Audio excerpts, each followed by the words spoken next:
Merci beaucoup à tous d'être là. Je suis Erfan, CEO et cofondateur de Biomemory. Et on m'a demandé de faire une présentation sur RGPD. Donc évidemment, je ne vais pas vous faire une présentation où je vous explique parfaitement RGPD parce que ça n'a pas de sens. Ce n'est pas mon métier, je ne suis pas juriste. Par contre, nous, chez Biomemory, on fabrique une solution de stockage futuriste, enfin, considérée comme futuriste aujourd'hui. Et donc, ça amène des questions, évidemment, sur la donnée et donc RGPD. Et c'est là-dessus qu'on va discuter. Je vous invite à m'interrompre dès que vous pouvez pour me poser des questions, pour participer. Vous m'entendez pas? Il faut mettre, alors, à partir du 3e, 4e rang, il faut mettre un écouteur. C'est ce qu'on m'a dit de faire parce qu'on est en environnement bruyant. Donc si vous voulez, je vous laisse un peu de temps pour aller chercher les écouteurs. Je vais commencer par des trucs pénibles. Donc, comme ça, vous pouvez chercher les écouteurs. Après, on passe aux choses bien. OK. Donc je suis accompagné par Mathilde qui va prendre des questions qui viennent du direct et qui va m'interrompre pour me poser les questions. Ok. Je n'ai pas la réponse à tout. Encore une fois, je ne suis pas juriste, je ne suis pas avocat. Moi, je suis un fabricant, un industriel de solutions de stockage, du hardware et un peu de software. Donc RGPD, c'est pour moi surtout des questions. Parce que les gens qui vont se reposer sur RGPD vont me poser des questions. Donc rapidement, en ce qui nous concerne, on est spin-off de CNRS et Sorbonne Université, donc ici à Paris, laboratoire de recherche en biologie computationnelle. Et on stocke de la donnée sur l'ADN et on va y revenir. Mais aujourd'hui, donc, on parle de RGPD. Donc pour les vieux comme moi, vous avez connu les lois informatique et liberté, années 70, en France. C'est contrôler l'accès aux données des Français. Et puis ça s'est généralisé au niveau de l'Europe par une loi en 2018 qui en gros se résume à on veut protéger les données des Européens. Donc que l'entreprise soit en Europe ou à l'extérieur de l'Europe, si on traite de la donnée d'un citoyen européen ou de quelqu'un qui réside en Europe, il faut pouvoir contrôler ça. Alors c'est plein de principes, un peu la mode anglo-saxonne, on met des principes et puis après on essaie d'implémenter les principes. Ce que vous voyez tous les jours, c'est quand vous naviguez sur Internet, vous allez sur un site, il y a un bandeau qui vous dit est-ce que vous acceptez ces conditions-là. Ça, c'est une implémentation RGPD. Ou encore, quand vous êtes dans ce bandeau ou en bas de page des sites Internet, vous avez un document qui résume vos droits, qui donne 2-3 informations sur le site web et où il est hébergé. Tout ça, c'est des implémentations RGPD.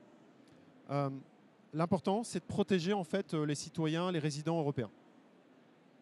Partie de là, comme c'est une loi qu'elle a déjà quelques années d'existence, est-ce qu'elle a été effectivement implémentée?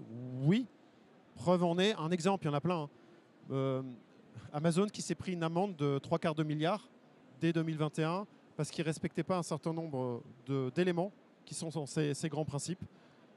Donc ça veut dire que ça a une valeur, ce n'est pas une réglementation inapplicable.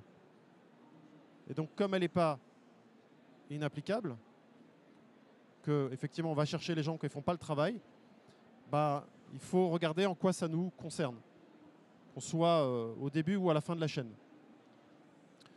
Alors, je vais vous expliquer maintenant en quoi ça nous concerne et qu'est-ce que ça implique à titre d'exemple quand on développe une nouvelle solution de stockage.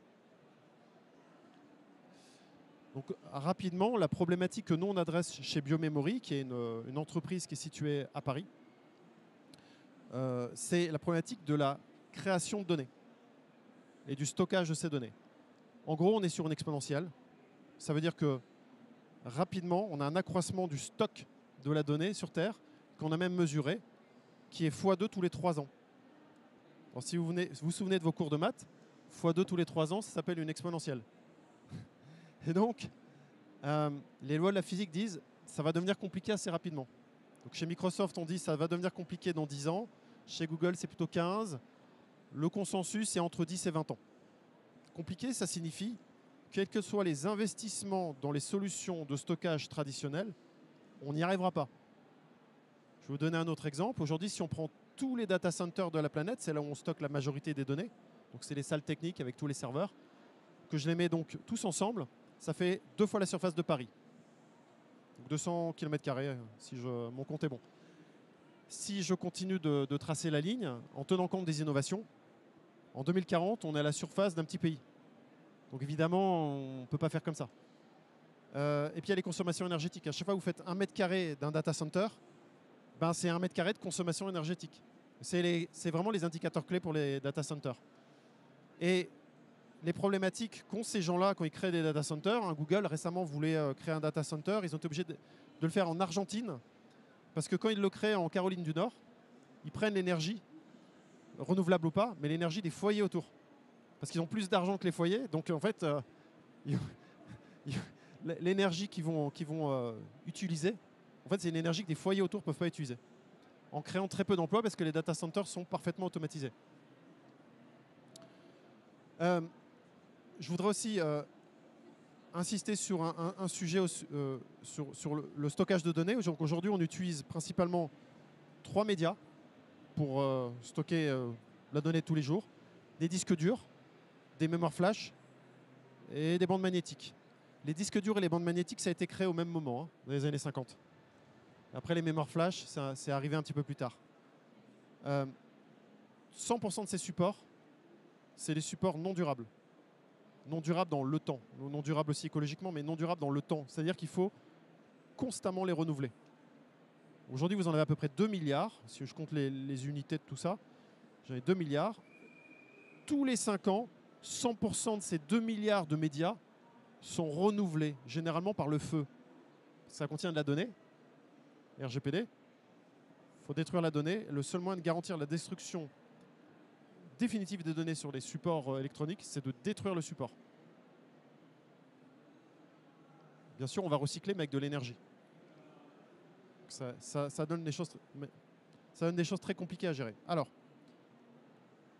parlons d'ADN. Ce n'est pas nous qui l'avons inventé, l'ADN, c'est la nature elle-même. Elle l'a amélioré avec les années. On est arrivé à une solution stable il y a 3,8 milliards d'années environ. C'est non obsolescent. C'est extrêmement durable. Si je veux ma donnée sur ADN, je peux la conserver 1 million d'années sans aucun problème. Puisque les seuls facteurs qui dégradent l'ADN, c'est l'air, la lumière et l'eau. Et les rayonnements gamma si on va dans l'espace. C'est un autre sujet. Quand je préserve mon ADN de ces 3 facteurs-là, si je dimensionne bien ma quantité de molécules, rien ne m'empêche de conserver cette donnée plus d'1 million d'années. Donc à l'échelle de l'humanité, pour toujours. Et le pire, c'est qu'on a la preuve de ça, puisqu'on retrouve des génomes complets. Notamment, on a trouvé un génome de mammouth d'1,6 million d'années. Donc extrêmement durable. Donc si je prends cette image des disques durs que je renouvelle totalement tous les 5 ans, c'est fini. On a plus cette chose qu'on appelle la remasterisation. L'autre chose, c'est que c'est beaucoup plus dense. Donc une molécule d'ADN, c'est constitué de nucléotides. Un nucléotide, c'est 50 atomes. Aujourd'hui, une unité d'information sur un disque dur, sur une bande, dans une mémoire flash, c'est aux alentours d'1 million d'atomes, un peu plus, un peu moins. On va même dire 50 versus 1 million, bon, c'est un peu des ordres de grandeur qui se ressemblent. Non, non. Un disque dur, une bande magnétique ou une mémoire flash, c'est des plans. Donc on en met 1, 2, 3, 4, 5, 6, jusqu'à 10, jusqu'à 20 grand maximum.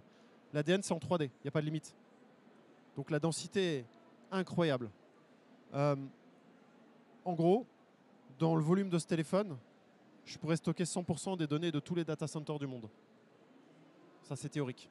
On en reparle après.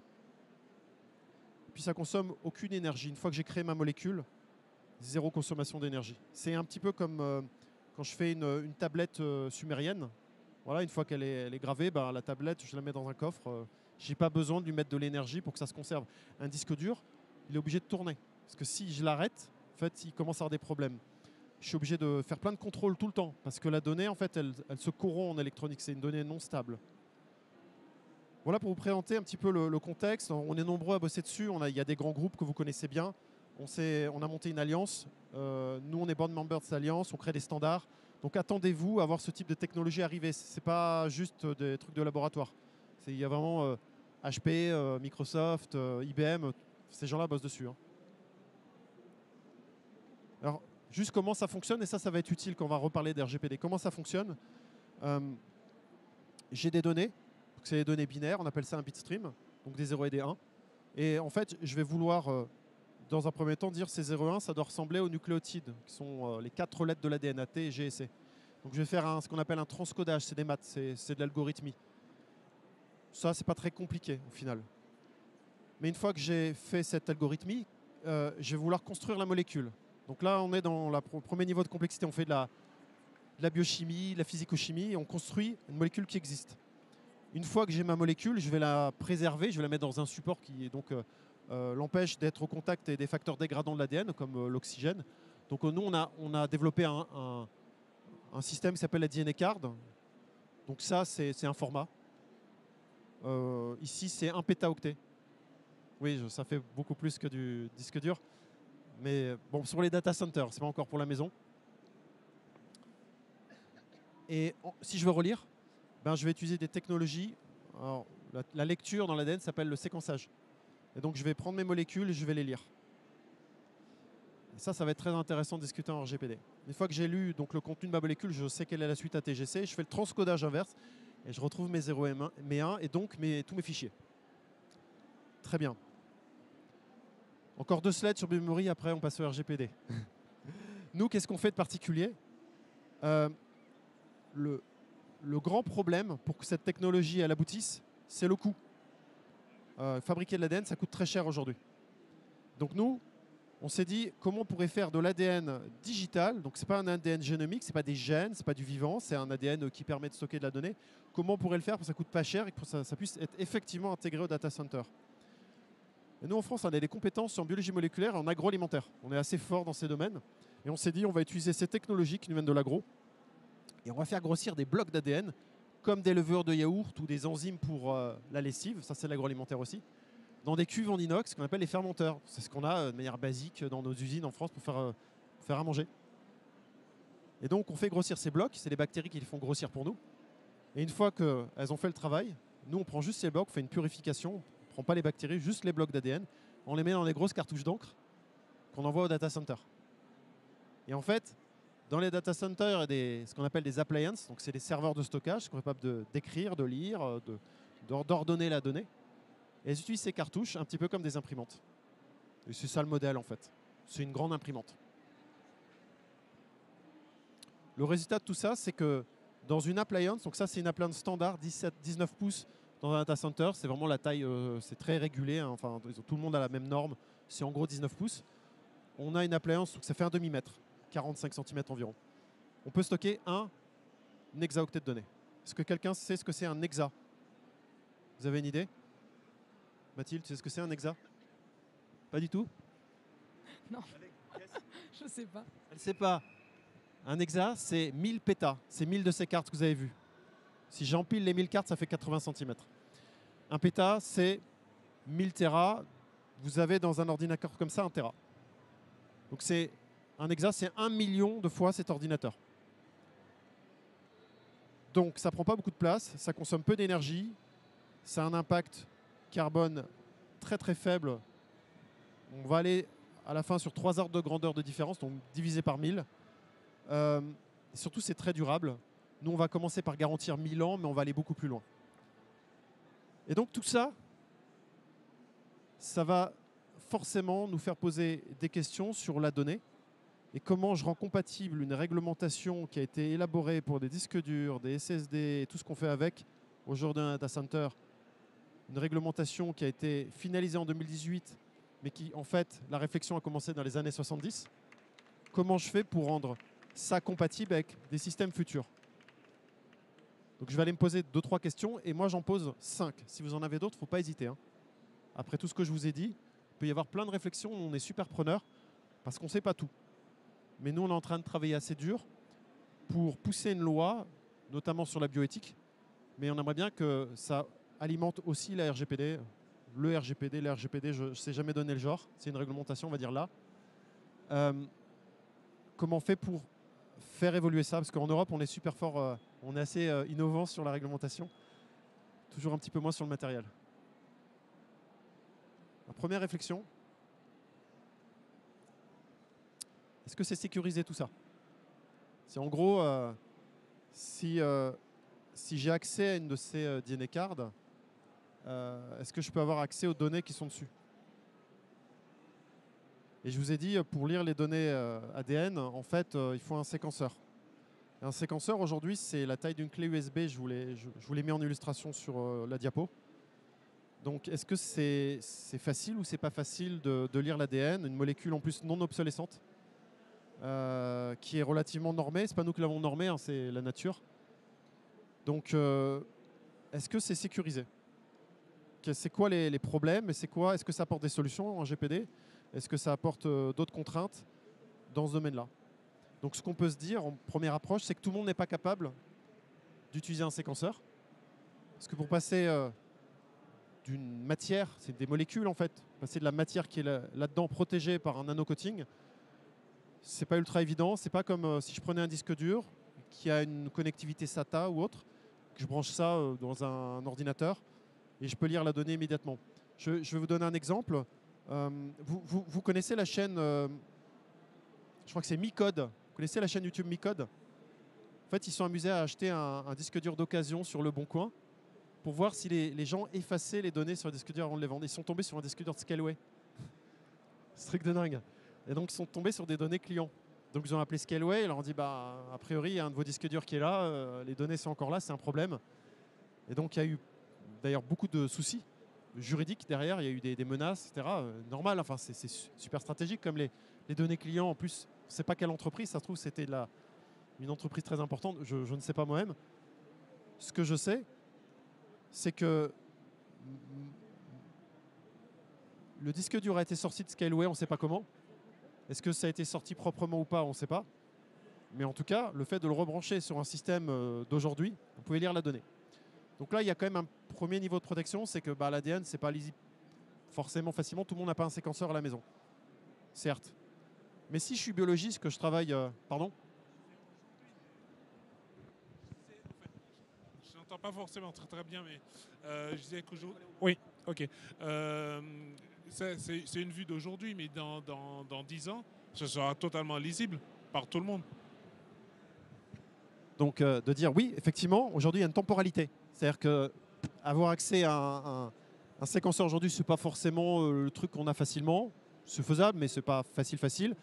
Mais dans 10 ans, si ça se trouve, il y en aura un peu partout, dans les ordinateurs, pour des raisons X ou Y.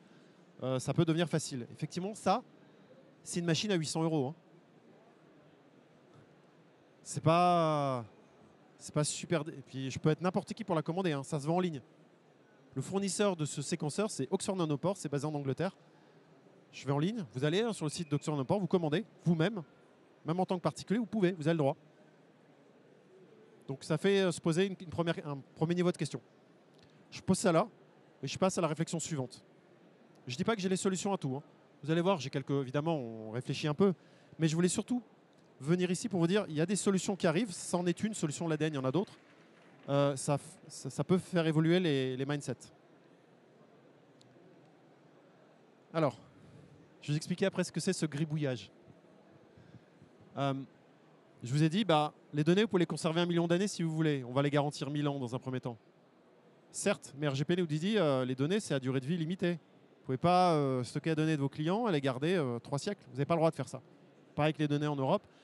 Et la Californie, le Canada, la Chine, ça, ils ont copié RGPD à leur sauce. C'est un peu pareil dans tous les pays développés du monde.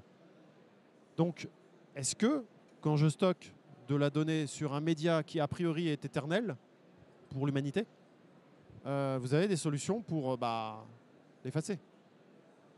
Alors, le gribouillage que vous voyez là, c'est une protéine. C'est une modélisation en 3D d'une protéine. Une protéine, c'est une suite d'acides aminés. Quand vous mangez du bœuf, c'est une protéine. Des lentilles, il y a des protéines dedans non plus. Mais là, la particularité de cette protéine, c'est que c'est une enzyme. Une enzyme, c'est une sorte de catalyseur biologique. C'est un truc qui fait des opérations comme un petit robot. Et cette enzyme, elle porte un nom. C'est une désoxyribonucléase, une DNase. En fait, son métier à elle, c'est de prendre une molécule d'ADN et de la couper en morceaux. La molécule étant constituée de lettres ATGC, donc les fameux nucléotides. Et ce petit robot est capable de couper en morceaux toute cette molécule d'ADN en quelques millisecondes. Donc, ça veut dire que malgré le fait que j'ai une durabilité infinie sur mes données, je suis capable de, si je le souhaite, mieux les détruire qu'un disque dur, où aujourd'hui, Il n'y a pas d'autre solution. Les 7 passages, ça ne marche pas. Avec de l'IA, je peux retrouver mes données. La seule solution pour effacer réellement de la donnée définitivement sur un disque dur, c'est de le détruire. Par le broyer, le mettre au feu. Il n'y a que ça. Tout ce qu'on vous explique par ailleurs ne fonctionne pas. Pas totalement. Là, il existe des solutions.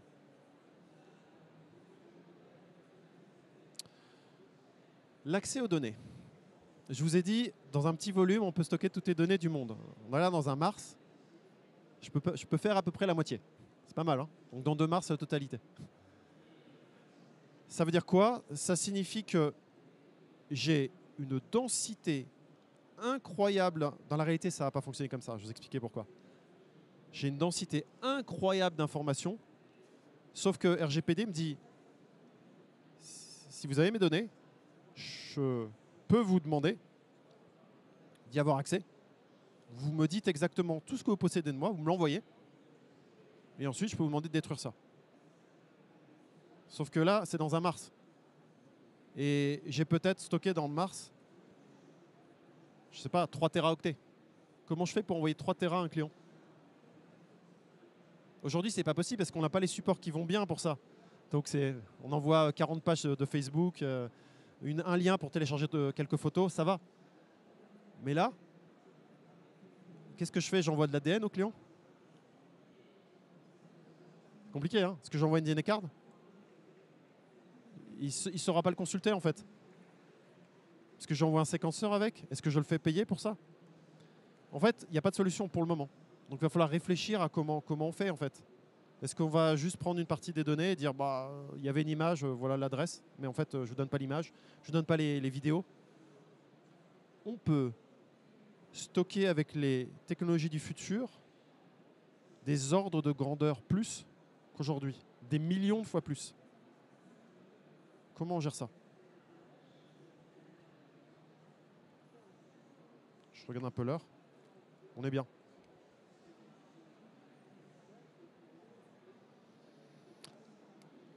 La traçabilité de la donnée. En fait, ce qui est important dans le GPD, c'est qu'est-ce qui se passe avec la donnée, où elle va. Je prends la donnée sur un site internet, elle se déplace, elle va, par exemple, dans un processus pour faire du calcul, du traitement, qui est hébergé quelque part, je ne sais pas, sur AWS, pour une société qui fait du rapprochement de je ne sais quoi. Ensuite, c'est transféré vers OVH, puis c'est backupé, je sais pas, chez Scalway. Très bien. Aujourd'hui, on va multiplier les échanges de données. On va en faire toujours plus. Et on n'a rien aujourd'hui qui nous permet de garantir à 100% qui est l'auteur de la donnée. Eh bien, en fait, c'est intéressant parce que l'ADN permet de répondre à ça. Vous voyez les petits groupements CH3 sur, c'est de la chimie. On appelle ça des groupes méthyl. Et on a mis des groupes méthyl à des endroits stratégiques de cette fameuse double hélice alpha, ce qui représente l'ADN, c'est une représentation. Et on l'a mis d'une manière que nous on appelle la cryptobiologie. C'est-à-dire qu'on a un cocktail enzymatique, des petits robots, qui sont capables, en reconnaissant certaines séquences, d'aller déposer un groupe méthyle. Et comme c'est un cocktail enzymatique, il n'y a que nous qui connaissons le contenu, la formulation de ce cocktail. Donc c'est plusieurs enzymes. Et on est capable d'ingénierer, donc de fabriquer, de transformer des enzymes pour aller, comme on le décide, d'aller mettre ces groupes méthyl où on veut sur la chaîne. Ce qui signifie que si ma donnée est transportée, elle a une signature. Et donc je suis capable de dire qui a écrit la donnée. Parce que je vais pouvoir donner à chaque auteur son propre cocktail enzymatique, donc sa propre clé de cryptobiologie. Et ça, c'est très très très efficace. Parce que j'aurais beau avoir le binaire derrière, c'est très bien. À la fin, j'ai quand même l'ADN. De copier ça, commencer à avoir des laboratoires assez gros et assez bien équipés. Et retrouver le contenu d'un cocktail enzymatique, ça revient à casser une clé privée aujourd'hui. Et là, même avec le quantique, ça va être compliqué. Donc c'est post-quantique ce truc. Voilà, c'est une réflexion. C'est pas parfait, hein. Est-ce qu'on peut faire d'autres choses? Quand on va copier la donnée, en fait, on va perdre les groupes méthyl. Donc, on a toujours accès à la donnée. Mais on est capable de au moins donner un auteur tant que les groupes méthyl sont là. Donc, on est capable d'offrir un niveau de garantie sur la donnée elle-même. J'aimerais clôturer. Tu as des questions peut-être? C'est pas intéressant, GPD.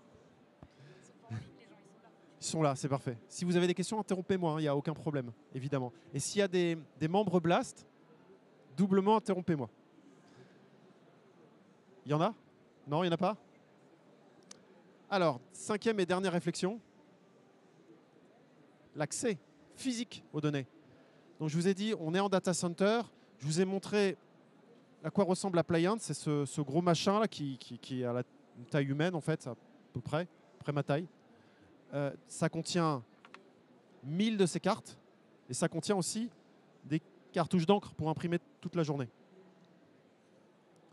Voilà, ça ressemble à ça, une cartouche d'encre. C'est des compartiments avec soit un liquide, soit de la matière dessicquée, dépendant de ce qu'on fait. Ces cartouches, je dois les changer. Et à un moment donné, je vais probablement demander soit à un robot, soit à un humain de les changer. Donc ça veut dire que quelqu'un va pouvoir ouvrir l'appliance, remettre du consommable. Qu'est-ce qui empêche la personne de partir avec un hexa sous forme de 1000 de ces cartes qui tiennent dans 80 cm, c'est-à-dire dans un sac à dos? Je ne sais pas si vous vous rendez compte ce que c'est un hexa, mais qu'un hexa, je stocke aujourd'hui toutes les données de santé d'un département en France, ou même d'une région. C'est monstrueux en fait. Genre, quand je dis toutes les données de santé, c'est tous les scanners, toute votre vie en fait. Donc si on peut avoir accès facilement à ce média et l'emporter très rapidement, ça veut dire qu'il faut se prémunir très tôt de ça, donc en coupant la donnée en morceaux, en la disposant dans plusieurs endroits du data center et du cluster de data center, dans des endroits physiques différents, de chiffrer quand même un minimum pour que ça ne soit pas facile, et de contrôler les humains et les robots qui vont intervenir sur ces appliances. Et donc de vérifier que les contraintes qui sont aujourd'hui en data center suffisent pour garantir que quelqu'un ne peut pas partir avec quelques-unes de ces cartes. Ça aujourd'hui, si je veux partir avec cette quantité de données, je viens avec un semi-remorque en fait. Ça prend 50 mètres. Donc je ne peux pas le faire. Je peux partir avec un disque dur. Il n'y aura pas grand-chose dessus finalement. Mais là, c'est un autre univers, c'est une autre échelle. Et donc on nous pose la question. Quand je discute avec les ministères, c'est une des premières questions. Voilà les éléments que je voulais aborder aujourd'hui pour illustrer comment les sociétés comme nous, on est fabricants de matériel, comment on réfléchit, c'est quoi nos problèmes. Et j'avais ces 5 réflexions pour vous les présenter et vous dire que on y pense, ce n'est pas quelque chose qu'on oublie. Est-ce qu'il y a des questions de près ou de loin sur ce que j'ai présenté? Super. Merci beaucoup. C'était vraiment passionnant ce lien que tu es en train de créer entre la tech et l'organique en soi. Je n'ai jamais vu quelque chose comme ça. Moi, j'ai juste une question un peu sur le secteur. Déjà, est-ce qu'il y a des concurrents actuels? Si oui, géographiquement, où est-ce qu'ils sont? Où est-ce qu'ils en sont? Est-ce qu'ils ont la même base de tech que tu utilises toi? Ou est-ce qu'il y a autre chose? Voilà. Alors, il y a une alliance qui s'est montée. Il y a une 50aine de membres dedans. Nos concurrents directs, donc ceux qui veulent construire de près ou de loin une appliance comme nous, sont ces deux Américains qui ont été créés en 2016 avec des compétences très fortes, mais on a eu une stratégie scientifique et technologique différente, où on a misé sur des choses qui aujourd'hui nous permettent d'être devant. Et donc d'être le leader mondial de sujet. On est les seuls à générer du revenu aujourd'hui déjà avec ce qu'on a sur ces sujets. Et on est la société qu'on suit aujourd'hui dans ce domaine. Ça ne me rend pas spécialement heureux parce que je préfère qu'il y ait un écosystème avec plusieurs entreprises qui peuvent fournir les mêmes SLA, les mêmes typologies de produits. Donc on essaie de s'entraider en fait. Et donc a priori, il risque d'y avoir des collaborations dans les mois qui viennent. Et on sera très content d'aider nos concurrents, on sera très content aussi qu'ils collaborent avec nous. Enfin, il faut que ça émerge. Merci beaucoup. Moi, j'aurais une question plus tournée sur le produit. C'est plutôt des solutions du coup qui sont adaptées pour faire du storage comme dans un ordinateur, donc rapide, ou du cold storage, des données qui sont accessibles peu souvent. Je ne sais pas quelle est la rapidité d'encodage et de décodage de ces données. Est-ce que c'est similaire à ce qu'on peut faire actuellement ou est-ce que c'est d'autres applications? Alors, je vais répondre comme pour le quantique. C'est une très très bonne question, hein. Merci de la poser. C'est une question fondatrice en fait sur ce qu'on fait. Et donc, je vais répondre en l'illustrant avec le quantique. Quand on fait une rupture technologique, quel que soit le sujet, il y a forcément un compromis, au moins un. Le compromis est du quantique et de l'informatique moléculaire, ce qu'on fait, c'est la latence. Et je ne vous ai pas parlé de bande passante, hein, je ne vous ai pas parlé de vitesse brute de lecture, vitesse brute d'écriture. Je vous ai parlé de latence, c'est-à-dire la définition de la latence, c'est le temps d'accès à la première donnée, au premier bit de donnée, au premier octet. Le quantique, la latence, elle est, même, je pense qu'elle n'est pas mesurable. L'électronique, c'est de la nanoseconde à la milliseconde, et nous, c'est plutôt de l'ordre de la minute. Pour autant, si on veut parler globalement de la vitesse, la parallélisation offerte par l'informatique moléculaire est très différente de l'électronique, parce qu'on n'est pas limité par du bus ou des microélectrodes, et donc ça peut aller beaucoup plus loin. On mise, par exemple, sur une écriture par jour de l'ordre de 1 à 2 pétaoctets par appliance à la fin de la décennie, ce qui est supérieur à l'électronique. J'espère que ça répond à la question.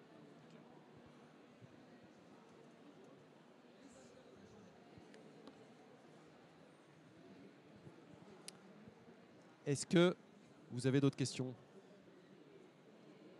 Non? Si, il y a une question. C'est une question. Je suis surpris de l'intervention de la cartouche d'encre. Et donc, techniquement ou matériellement, ça imprime. Et donc, en termes de performance, sans comprendre comment ça fonctionne, et comment on peut aller vite avec cet élément physique. Je vois à peu près quand on met de l'électricité pour faire des choses, ou quand on fait passer de la lumière, on coupe, on allume un fibre optique. Mais écrire, imprimer, je ne vois pas comment on peut être rapide. Oui. Alors, nous, avant de se positionner technologiquement, on est passé par une grande période de ce qu'on appelle le dérisking, dérisquage, où on a étudié 30 technologies ou combinaisons de technologies. Et on a essayé de regarder comment ça s'est industrialisé et ce que ça répond évidemment au cas d'usage. Et donc nous, notre stratégie, ça a été d'utiliser des têtes jets d'encre thermiques, les mêmes que ce que vous avez dans vos imprimantes à la maison, en version industrielle. Ce que vous devez savoir, c'est quand on en met quelques dizaines ensemble et que chacune fonctionne à 100 kHz et qu'elles ont 10 000 buses chacune, en fait, vous imprimez vraiment énormément. Parce que contrairement à l'électronique, vous êtes toujours limité par l'étroitesse du bus. Et donc vous êtes obligé d'en rajouter toujours plus et ça scale, la mise à l'échelle est plus compliquée. Là, en gros, votre problème, ça va être une surface d'incubation. On traite de la matière, on ajoute des monomères à un polymère. Donc il faut incuber ça. Et donc la problématique n'est pas tant le matériel d'impression, mais plutôt la surface d'incubation. Pour vous le dire autrement, nous, notre surface d'incubation, elle est environ de 126 mètres carrés, un mètre dans la plane, ce que vous avez vu. Et donc les considérations, c'est est-ce qu'on enroule, est-ce qu'on plie, est-ce qu'on... c'est un peu ça. J'espère que ça répond à la question. Je ne peux pas rentrer dans tous les détails, mais c'est pour illustrer. 126 mètres carrés, c'est à peu près la surface d'un terrain de tennis. Je crois. J'ai une question en ligne. Une question de Clara qui dit « Avec ceci, on pourrait pareil faire des calculs ou juste stocker ?» Moi, j'adore cette question. Un jour... Merci Clara. Merci Clara, j'adore cette question. Un jour, je suis revenu au laboratoire. On a plusieurs laboratoires. On a un laboratoire de biologie moléculaire. Je suis allé voir mes chercheurs qui sont des gens brillants. Je me rappelle, j'étais en face de Stéphane, directeur de recherche CNRS médaillé. Et je lui dis bon, c'est bien le stockage. Tu me fais un plan pour le calcul? Il m'a dit non, c'est pas possible. Si, c'est possible. Non, c'est pas possible. Si, c'est possible. Et on a discuté pendant 3 mois. Hein. Il est comme un fou, hein, là, en train de regarder comment, une fois qu'on aura poussé du stockage dans les data centers, on va faire du calcul massivement parallélisé à un point où sur certains cas d'usage on est mieux que le quantique avec une utilisation énergétique peu près, on est sur 5 à 6, 7 parfois ordre de grandeur inférieur. En fait, on a essayé de modéliser ça et de se dire, OK, sur des cas d'usage de calcul généraliste parallélisable, typiquement du GPU NVIDIA, ça coûte quoi un calcul? Et ça prend quoi comme place? Et on a pris comme base OpenAI, un entraînement de ChatGPT 4.5, et on a vu que ça consommait, mais c'est 60 000 mégawatts. C'est la surface, je ne sais plus, c'est plusieurs centaines de mètres dans un data center. Ça dure entre 2 et 7 mois. Et nous, on s'est dit que théoriquement, tout ça pouvait consommer 400 watts et tenir dans un mug. Après, ça, c'est de la théorie. Il faut organiser ça. Évidemment, ça prend beaucoup plus de place. Mais on a une marge de manœuvre que les lois de la physique nous permettent d'adresser, c'est juste incroyable. Alors, on n'y est pas encore. On est tout au début. On va probablement faire des collaborations pour développer ça, parce que tout seul, c'est compliqué. On sait que ça marche en laboratoire. On est à peu près au niveau où nous, on en était sur le stockage en 2018. Donc, c'est vraiment du laboratoire. La grosse problématique du calcul, c'est le consommable, c'est le prix du consommable, mais nous, on a résolu cette problématique. Donc, on pense que maintenant, économiquement, c'est possible. Il reste à industrialiser, et là, il va falloir financer. Et on parle de financement sur ces sujets-là entre un demi-milliard et 1 milliard. On ne va pas y aller seul. Donc voilà pour répondre à la question sur le calcul. J'espère que le sujet vous passionne un peu, en tout cas comme il me passionne. Parce que je vous assure, je n'ai pas l'impression de me lever pour travailler le matin.